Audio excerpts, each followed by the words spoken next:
Chicken 65 తయారు చేయ విధానం. ఒక బౌల్లో చికెన్ ముక్కలను తీసుకొని కొంచెం ఉప్పు, ధనియాల పొడి మరియు జీలకర్ర పొడి, మిరియాల పొడి, కారం పొడి, చిటికెడు అజినోమోటో, అల్లం వెల్లుల్లి పేస్టు, గరం మసాలా, నిమ్మరసం, ఫుడ్ కలర్ వేసుకొని తర్వాత కొంచెం మైదా పిండి, కొంచెం బియ్యం పిండి, కార్న్ స్టార్చు వేసి మంచిగా కలిపి పెట్టుకోవాలి.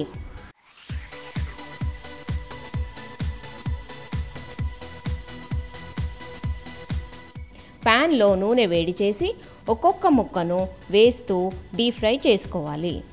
ఇలా ఫ్రై చేసుకునేటప్పుడు పచ్చిమిరపకాయల చీలికలను, కరివేపాకును కూడా వేయించుకోవాలి. కానీ పచ్చిమిరపకాయలు, కరివేపాకులను మాడకుండా చూసుకోవాలి. ఇలా వేయించుకున్న తర్వాత దీనిని ఒక పేపర్ టవల్లోకి మార్చుకోవాలి. మీ కుటుంబ సభ్యులంతా నచ్చే చికెన్ 65 రెడీ.